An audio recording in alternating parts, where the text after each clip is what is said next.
Assalamualaikum warahmatullahi wabarakatuh. Anak-anakku yang dirahmati Allah, mari kita membahas tentang konsep laju reaksi. Laju reaksi menyatakan ukuran cepat atau lambat suatu reaksi berlangsung. Definisi laju reaksi adalah perubahan konsentrasi reaktan, reaktan itu yang di ruas kiri, atau produk, yaitu yang di ruas kanan, tiap satuan waktu. Untuk konsentrasi yang kita gunakan dengan satuan molaritas, yaitu mol per liter. Satuan waktu yang digunakan adalah detik atau second. Nah, di sini Ibu gambarkan sebagai grafik untuk perubahan molaritas tiap detik. Reaktan atau bahan itu awalnya banyak, molaritasnya banyak. Lama-lama, makin lama reaksi berlangsung, dia makin berkurang. Nah, sedangkan produk asalnya tidak ada. Dia produk di ruas kanan ini asalnya dia 0, tidak ada. Tapi sejalan dengan waktu itu berlangsung, reaksinya makin bertambah dia produknya, ya. Seperti itu. Nah, untuk reaksi seperti ini anak-anak, A plus B, A bereaksi dengan B membentuk zat C plus D. Nah, di sini ada huruf A kecil ini, B kecil, C kecil, dan D kecil itu menunjukkan angka koefisien, ya, yaitu A, B, C, dan D, angka kecil menunjukkan koefisien. Sedangkan untuk A besar, B besar, ini adalah reaktan. Kemudian ini C dan D adalah produk. Bagaimana laju reaktannya? Laju reaktan A itu tadi kalau reaktan kan lama-lama makin berkurang. Berarti di sini tandanya min, berkurang, ya. Jadi menunjukkan berkurang. Kemudian kalau produk makin lama makin bertambah, berarti di sini bertambah, ya. Kalau produk kan C dan D, jadi bertambah tandanya plus. Kalau reaktan tadi A dan B berkurang tandanya min. Nah, kemudian tadi definisinya adalah perubahan konsentrasi. Konsentrasi dalam satuan molaritas, waktunya dalam satuan detik. Nah, dituliskan seperti ini anak-anak. Jadi laju reaktan A yaitu berkurangnya, ya, berkurangnya apa di sini? Kurung siku menunjukkan konsentrasi.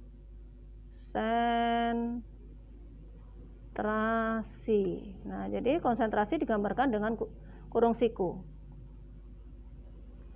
Nah, jadi kalau A berarti konsentrasinya A tiap satuan waktu. Delta itu perubahan, ya, perubahan konsentrasi, perubahan waktu. Laju B yaitu di sini berarti konsentrasi B per waktu. Laju C berarti di sini konsentrasi C. Laju D berarti konsentrasi D. Seperti ini. Ini adalah laju tiap zat. Nah,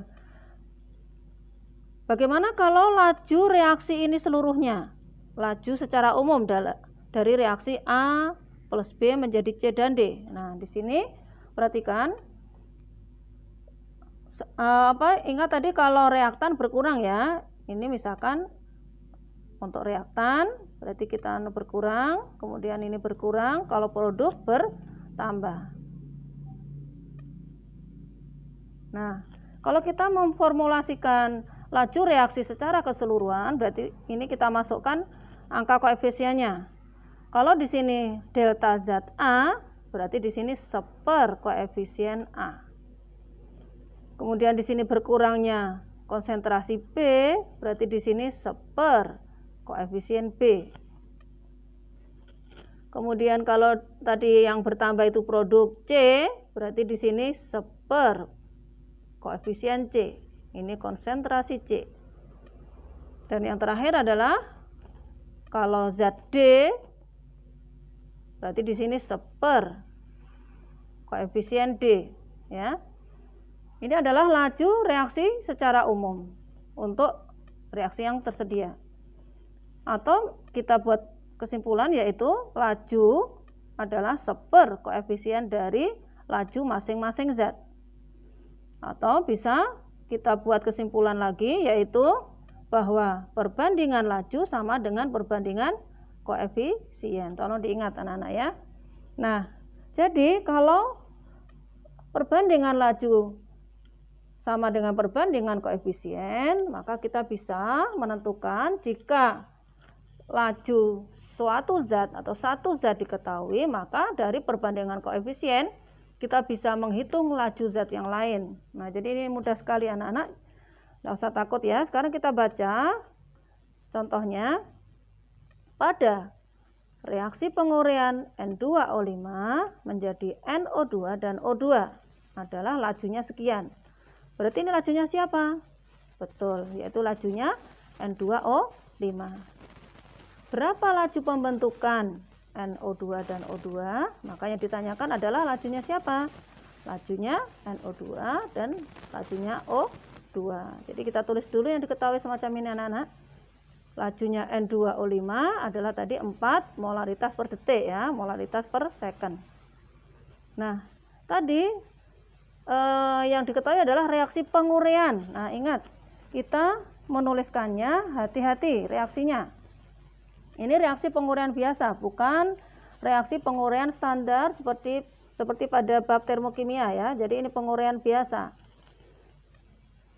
Penguraian N2O5 berarti N2O5 terurai, pecah ya, menjadi apa? Menjadi NO2 dan O2 begini. Nah, kemudian kita lihat koefisiennya. Koefisiennya berapa ya ini ya? Di ruas kiri N-nya 2. Di ruas kanan N-nya 1, berarti harus kita kalikan 2. Nih.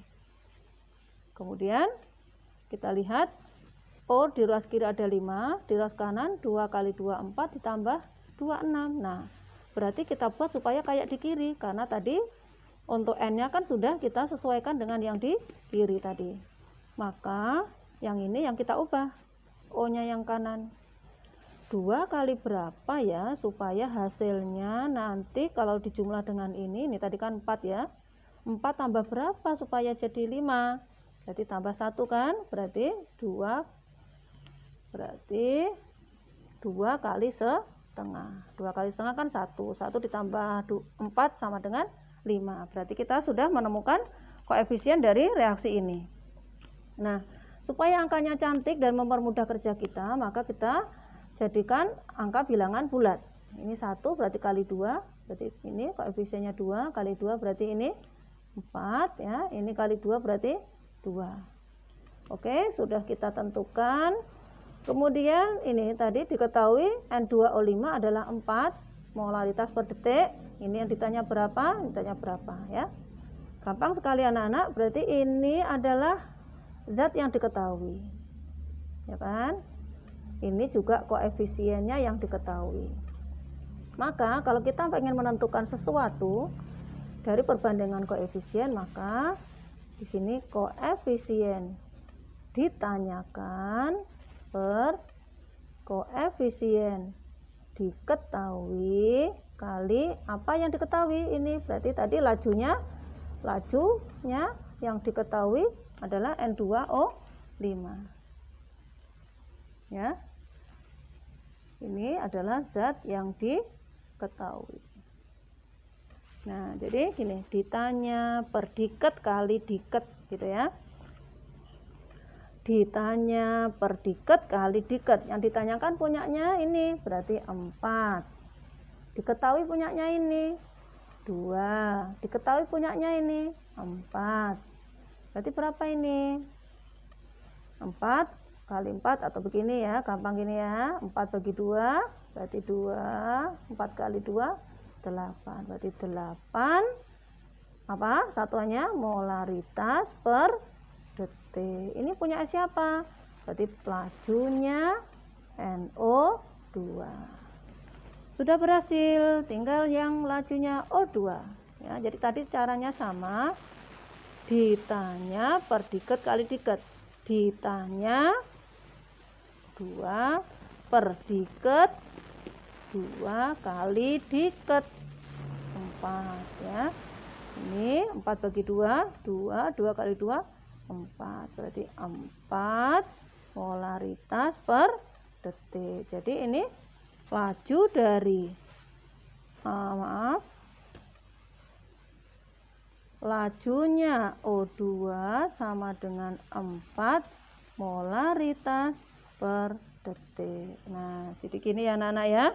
Ingat tadi bagaimana cara kita menentukan laju, yaitu perbandingan koefisien sama dengan perbandingan apa? Laju. Alhamdulillah bisa.